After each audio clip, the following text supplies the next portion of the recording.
Hi, Ray Middleton here, System Broker at Fulfilling Lives, Newcastle Gateshead. Welcome to part 2 of the PI training. So this week we're hoping to interview Phil Conn, who's the manager of Basis, a homeless drop-in centre run by Oasis Aquila in Gateshead, northeast coast of England. And we're also hoping to explain that one of the points of psychologically informed environments, or PI, one of the 5 points is a framework of some kind. And you can use different kinds of frameworks, but the one we're going to explain is the Ladder for Life one, which we used in the pilots that we've run, including the PI pilot here at Gateshead. So I'll explain that framework, so then it helps to make a bit more sense of why reflecting on a framework might be helpful when you're doing the frontline work. Hi Phil, thanks for agreeing to have a chat. Could you just let us know who you are? Yeah, I'm Phil Conn. I'm a project manager with Basis and 336, part of Oasis Aquila Housing, based in Gateshead. That's great. And so here at we piloted a PI, psychologically informed environments, and it's just a chance to kind of have a chat with you about that. So if we think about a PI, it's got 5 or 6 elements, and the first element is about training and support for staff. We put a day's training on, and it was difficult to release the staff because you're so busy here, so we made a film, and then we tried, what we did was we put the sort of 30 minutes of training in at the beginning of a 90-minute reflective practice session. What did you think about that approach? That was really helpful because we're quite a small staff team anyway, so in order to get a whole staff team to attend a full day's training would have meant closing the service, which isn't always ideal. So it was really useful to be able to chop it up and do it sort of gradually, but it also meant that we were kind of getting a little bit of training and then the reflective practice, so it was almost sort of kind of ongoing training, where sometimes you attend training for a day, and, you know, by the time you're sort of 3 or 4 weeks down the line, it's struggling to remember what you've learned in the training, whereas we had an opportunity to refresh almost every time we met. So it sounds like actually a little bit of training and then reflecting and being to put into practice straight away, was better than having like a day and then a day that almost gets forgotten maybe. Yeah, and I think to a certain extent that was almost an added advantage that came out of just simply not being able to attend a full day's training. I think had we had the capacity to do that, we probably would have just done that. But. And I think what it makes me think about is that part of the PI, rather than having a rigid approach, is about try to have a dialogue with yourself to say, well, actually, you couldn't do that, but then rather than thinking, well, we can't do it, it's just thinking, well, how could we do it differently? So I think the principle, you can get a principle and then work out practically the kind of service it is, how many staff you've got, and work out how to do that locally in your service. Yeah, and I mean, from my point of view, it seems pointless trying to set up a psychologically informed environment that's, beneficial for service users if we're being rigid in how we train and support our staff. It almost seems kind of... So the flexibility is important in implementing it. The thing you said then was the second point. You talked about reflective practice, so that was bringing the team together. Was that what did you think about the effect on your staff team about reflective practice and bringing them together to do? I mean, I attended a few of them, and certainly feedback from the staff was that's been one of the most beneficial parts for the staff team in kind of piloting the PI. Obviously, I feel like it's been a huge benefit to our service users, but I think giving staff that space and that time to reflect without any, sort of specific format to it in terms of, this is how we're going to do it, this is how we're going to approach it, but just allowing the space to chat through some of those things and coupled with the training as well. I think it's always been sort of married with the training. We've had a bit of training, and that's been useful to kind of look at a specific case or a specific example that we're kind of working through at the time. Yes, I remember some of the things we used to do is maybe think about a particular person and then take the time to see how different staff might be. And that's something that would often come up within Basis. There's a particular service user or situation that's really troubling a member of staff, and we don't often have the time to be able to offload it or kind of support each other with it and maybe make suggestions in a forum.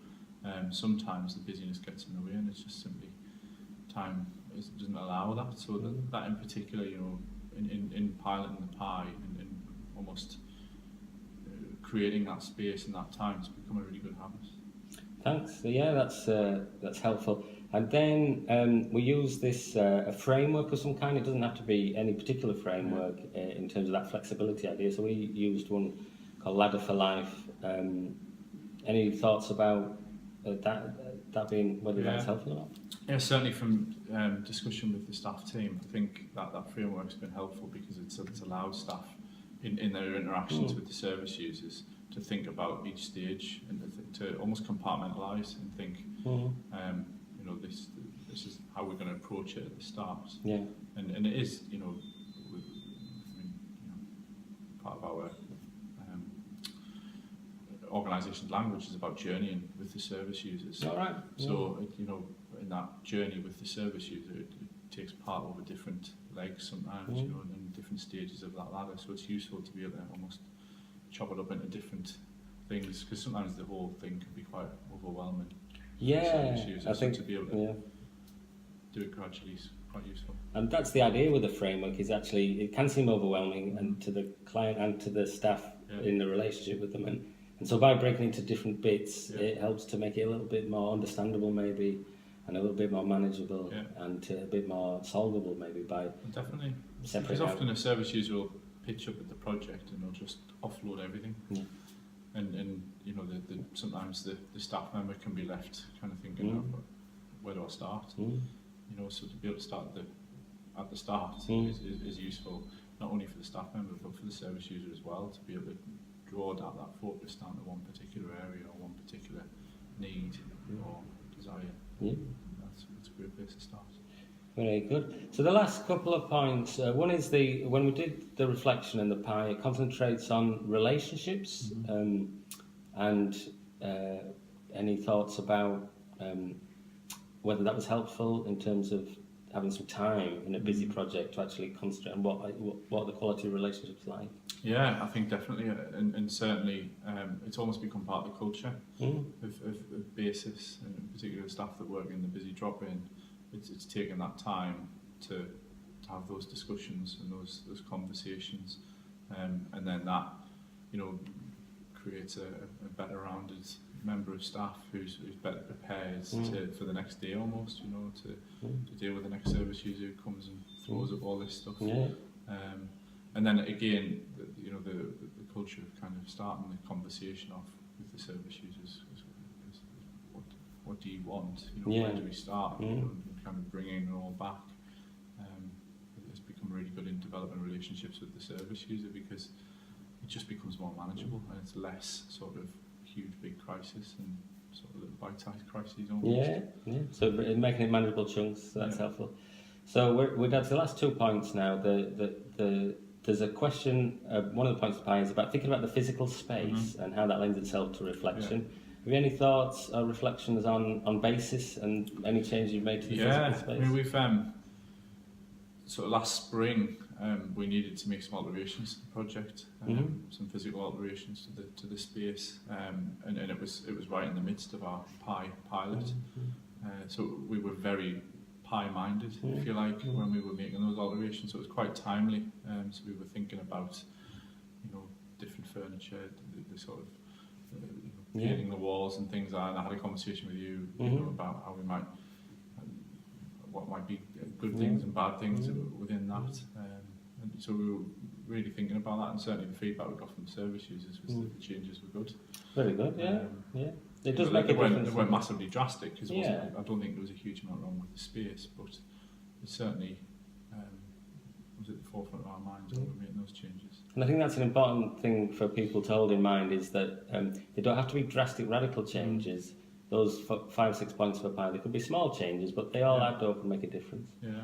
Which brings me on to the last point, which is about evidence gathering. Yeah. And so, although the pie is being evaluated using a social return on investment that we piloted, any thoughts about how you gather some evidence, a basis about the work that you're doing in terms of being able to reflect on that then? Yeah, so I mean, we do an awful lot of sort of service user consultation. Right. And we do that in various different ways. We'll do occasional surveys, we'll do consultation afternoons where we'll get some food in and just have a chat with service users and ask what's working well, what isn't, what we could do differently. We had a board up for a little while just asking service users what they're grateful for, and that's, you know, that might be things like, you know, I'm grateful for a new home, I'm grateful for, you know, a relationship. It could, quite often, because it's in basis, it tends to be I'm grateful for the staff, I'm grateful for a cup of tea, you know, things like that. So it often sort of leans towards how grateful I feel about what we're offering. And we'll do. We're in the process of gathering together a service user steering group to inform our practice. So that's something that's going to meet sort of more formally. It's part of the consultation process, but more ongoing kind of, steering some of the developments of the project. That sounds great. And those sometimes called experts by experience, or there's different phrases, but those people will be reflecting, I suppose, on different aspects of the service and how generating ideas about how it could get better. So that's great. So what we're going to do now is probably explain one of those 5 or 6 aspects, which is the framework in this film, and I'll go on and explain how that Ladder for Life framework works. I wanted to thank you for spending time today at the end of the day interviewing you, so thank you very much, Phil. You're very welcome. Thank you. To start with, if you imagine life's like a journey, and we could draw this framework on a piece of paper because it's very straightforward, and this line could represent our life, and life's like a journey, and you can imagine it goes in different ways and there's crossroads in life, and what you could do is imagine you're this person here, or sometimes we're in a helping role where we're helping someone else, and that could be the person, this could be you, or you could imagine you're this person, because we've all got problems in life and we try to solve them and get on with life. And on this approach takes a narrative approach, and that sees that we're all in a story or a narrative. So let's call this story or journey number 1. Another way to see this is a narrative, or a set of ideas. And so examples of what we mean by seeing our life in a journey or a narrative is that you could have a think about how would you like your life to be different in the future. And so sometimes people might want, if they're homeless, they may want to be housed. If you're unemployed, you might want a job. If you have a job, you might want a better job. Sometimes people want to be in a relationship or in a better relationship. There's lots of things about the future that we can think about wanting. And we can have a dialogue and open up a dialogue about how things could be better in the future. And that's us. Have a little think about how you'd like life to be different, as I explain this framework. And then the other thing is we've got a past, and things have happened, some good things have happened. Quite often people have had difficulties in their life or traumas, and we make sense of them in a narrative as well, or a story.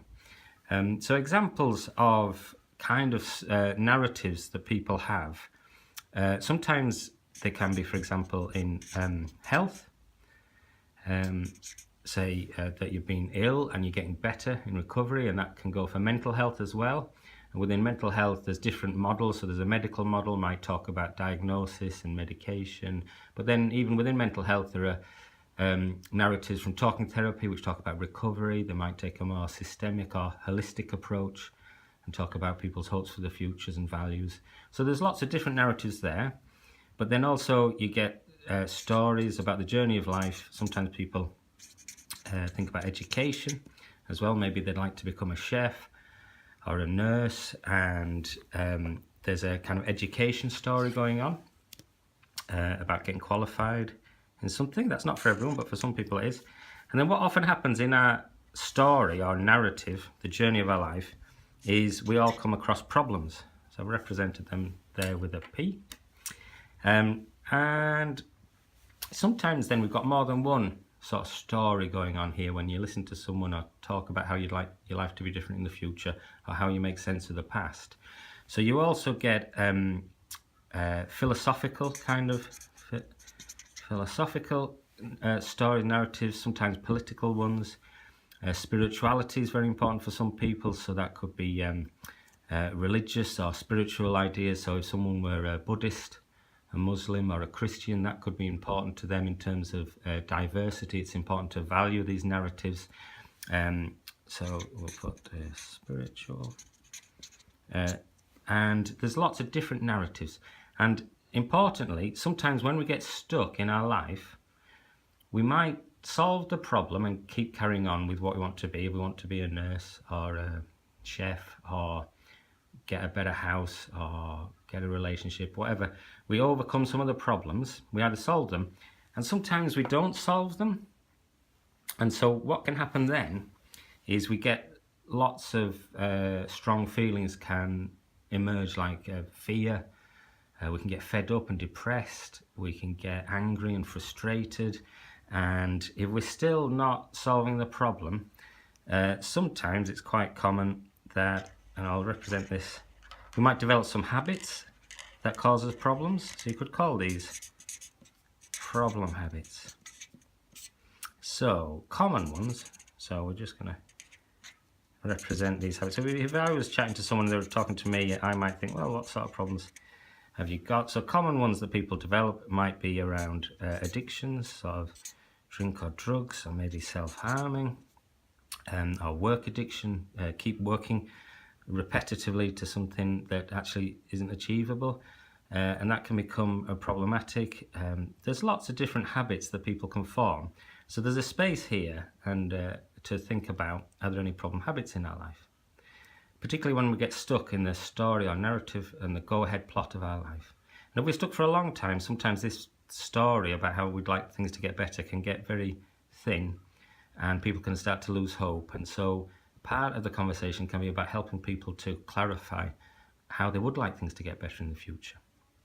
So if people are stuck for a long time in this framework for understanding, what you can also do, and some people do this, is they change the story. They come to a crossroads, they're stuck with some problems for a long time, and they change the story of their life. So we'll call this story 2, or the journey of our life, or the narrative 2. So in this framework, what that means is, say if someone's had a problem with addiction, and then, for example, there's lots of different ways to recover from addiction, but if someone went to a self-help mutual aid group and then they got into recovery, they may see themselves in a different story, which is, I'm in recovery from addiction, I go to a mutual aid groups, and now I'm in recovery and I'm getting on with my life. And what's happened is this other story might have been quite one lacking hope, and it might have been, I'm no good, my life's not getting better. And then they may have met some people who have a different recovery narrative, and then they've maybe had a few relapses and gone back to this one, there's no hope, I'm stuck. But then they get into this and they stick to this new narrative then, so I'm in recovery from addiction, and a new story goes off. But this can go for lots of other things. Someone might decide to become a Buddhist and it goes off there, or they decide that they're going to get into recovery in a health way, or they decide to get some education, or you get the idea that we often have more than one kind of story or journey, and we're not sure which one to believe. And so you can help to clarify things on this Ladder for Life framework by at least saying, well, this is a bit of a health narrative where I'm ill, I want to get better, and this is maybe a different kind of narrative about recovery, or whichever they are. And you can clarify that you might believe more than one, or be at crossroads.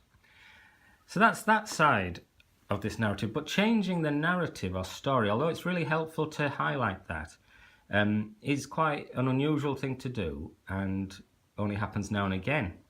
What happens much more often is around just having a conversation about problem solving and building skills around problem solving. And so that's also in this framework. And what I've done here is to think about the skills people have and the skills people could build up. And you could have an open dialogue. And what an open dialogue approach is built on, a Russian guy called Bakhtin talks about this, and open dialogue is a guy called Jako Sekala and there's some pilots in the UK and the NHS looking at this. But a dialogical approach based on the work of Bakhtin says that it values all of these different narratives and points of view. And so if there's different people can bring things into the conversation, and it doesn't say that one is the true one, and it values and it's interested and curious about opening up a dialogue about different ways of looking at the problem, different ways of seeing the narrative or journey of someone's life, and then maybe bringing someone else in who might contribute something that nobody's thought of before. And so that's what it means by open dialogue. It's interested in keep opening up until you find an explanation, a narrative, a way of looking at a problem and solving it that's good enough to solve it. So in that, what you can also do is we can increase our skills around problem solving. And I've used a ladder as a picture language or a metaphor to help organise our thinking if we're chatting to someone about this.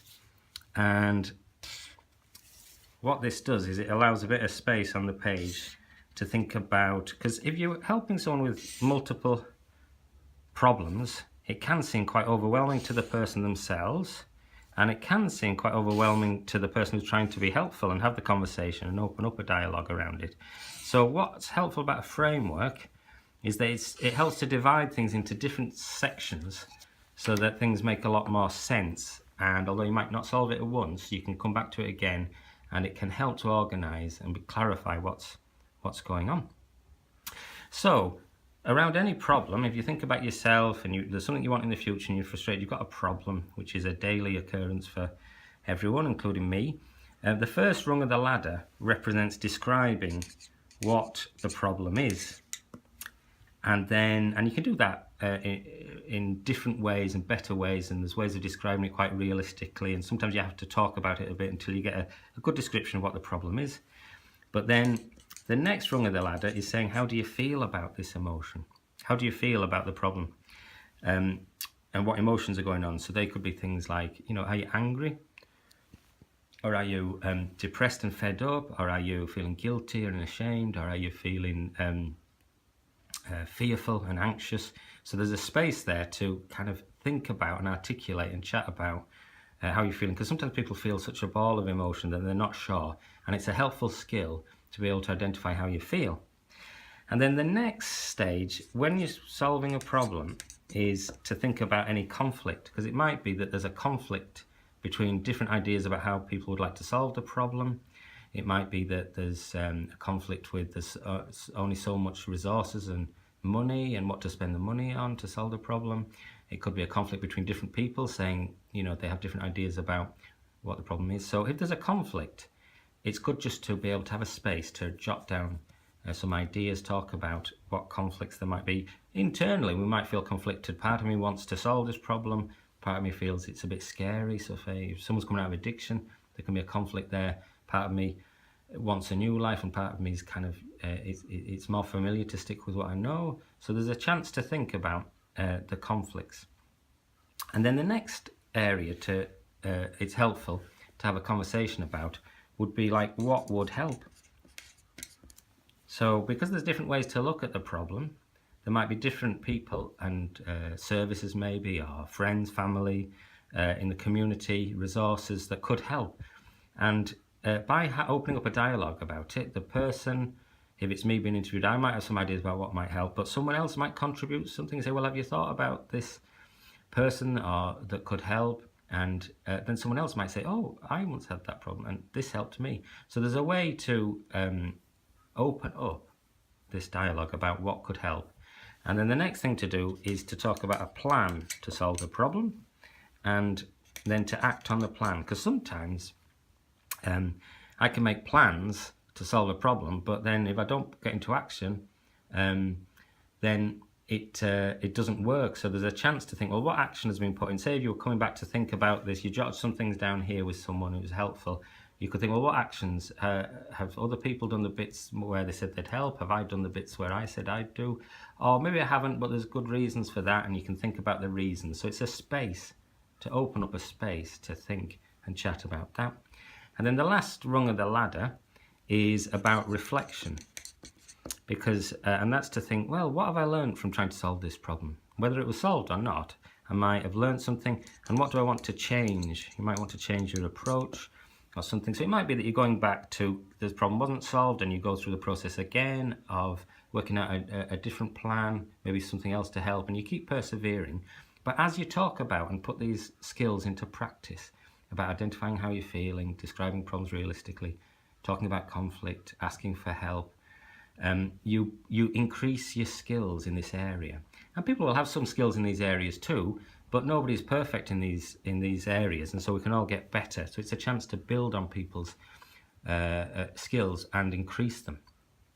And often when people have got lots of problems, the reason why it's helpful to split into different sections is that if you've, for example, if we cover that up for a minute, if you've had a lot of trauma, and that's very common in your life early on, you may not have developed the skills to deal with problem solving as well as you might have done because you had a lot of problems early on in life, or even as an adult. If you have too many problems, it becomes overwhelming, and then your problems build up. And so that means that some of these rungs can be missing or not very well formed about, say, identifying how you feel, for example. So you might feel strongly a lot of anger, fear, shame, guilt, and a ball, but you haven't developed the skills of being able to identify them, so they just feel awful, and then you may get into the habits of self-medicating, for example, to take away those difficult feelings. But by increasing the habits around identifying how you feel, there's less need to take those feelings away because you can think about how to solve problems instead. So that's basically the life's ladder. So you think about the story or narrative someone might be in, and there's lots of different ones, and there might be more than one story. People might be thinking about a narrative, and they might be thinking of a crossroads and changing. You think about the problem, habits you may have had in the past or have now, and then the main bit would be about building up skills around problem solving in those areas that we've talked about here. And then as you build them up, and as you come back and use this yourself, or to chat with other people, or reflect, you can keep copies of this, write on it, you build up skills around problem solving, which means you're more likely to overcome more of the problems, build up skills by solving problems, strengthen up these rungs of the ladder. And within each of these areas, there is another set of skills, which I won't go into now because it's a short video, but there are skills around each of these areas, say half a dozen in each of the areas, which could also strengthen that rung of the ladder. So you become better at problem solving, you become clearer about the actual narrative of your life and where that might change, and you become less of the problematic habits, which we all have to some extent, but they become less necessary because you're more skilled at problem solving and you're more clear about the narrative you want to be in on, or a different one. So thanks for listening. You can follow me at dialogical_ray on Twitter, Blab and Periscope, where we also talk about psychologically informed environments and PIEs, which is ways to improve services using a framework. It doesn't have to be this one, but there are other frameworks available, but this has been an explanation about the Ladder for Life framework. So thanks for listening.